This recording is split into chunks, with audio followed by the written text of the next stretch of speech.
The purpose of this video is to give a clear and concise direction to referees on how the game should be officiated for the 2014 season. There's been a consensus from all the competitions that the games need to be called much tighter than they have over the past seasons. It's the referee's responsibility in all competitions to uphold the integrity or the honesty of the rules while applying the spirit and intent of the rules. Overall, the directions for the season will focus on 7 basic areas: protecting the ball carrier, protecting the shooter, charge block, off-ball contact and screening, unsportsmanlike fouls, travels and player-coach behaviour.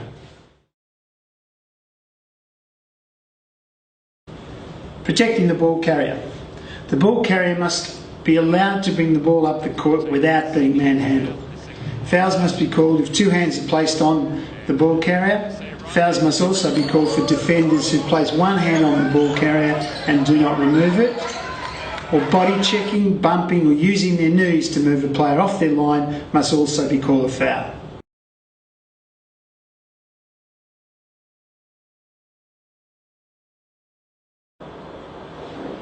Protecting the shooter. Any contact on the shooter while in the act of shooting is a foul. Remember, referee the defence, but think like the offence. Ask yourself who caused the contact. Be careful of bailing out the shooter who initiates all the contact. If there's any doubt as to the player is in the act of shooting, count the basket or give the free throws. Look, to clarify, a player is in the act of shooting when they gather the ball in a normal shooting motion.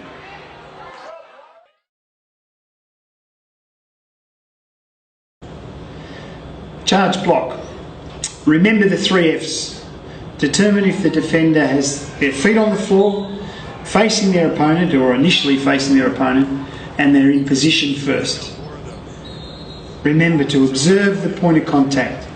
If it is down the middle and there is enough contact to warrant a foul, call a charge. If there is a doubt between a block or a charge and you're not quite sure, call a blocking foul. It is important to remember, if there is obvious contact, there needs to be a call. Backs it down, turns to the baseline and flopping. An area of concern of late is the number of players attempting to draw a foul by flopping. Flopping is a player going to the floor with minimal contact in an attempt to draw a foul. If you believe a player has flopped, be prepared to give a warning. Stop the game at the next opportunity and inform the coach of the warning.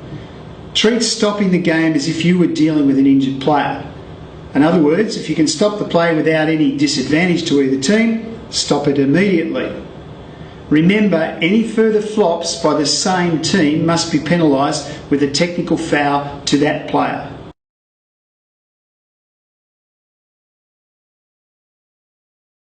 Off-ball contact and screening.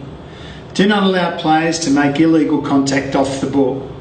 Call fouls on players who grab, hold or push their opponent away from the ball. Pay particular attention to players who illegally bump an opponent while cutting through the key. Screening needs to be policed. Remember that time and distance applies when a player is setting a screen on a moving opponent. A screener must be stationary at the point of contact. Call the obvious illegal screens. Unsportsmanlike fouls.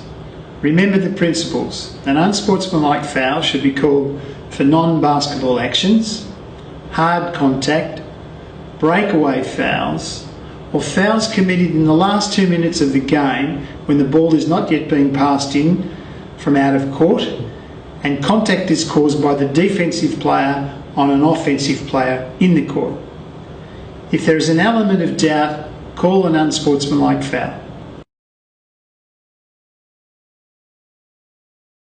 Travels. To help you, as soon as the player catches the ball or ceases a dribble, identify the pivot foot. If the pivot foot is clearly lifted before releasing the ball on a dribble, it's a travel.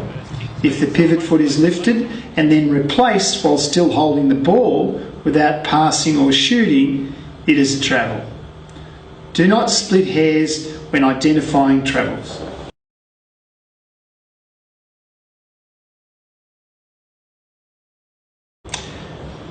Player-coach behaviour.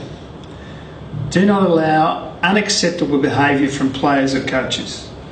Be prepared to warn coaches and players publicly for unacceptable behaviour and for inappropriate reactions to calls. It is unacceptable for players and coaches to use profanity that can be heard by observers around the court. Deal with these issues early in the game to avoid an escalation of poor behaviour.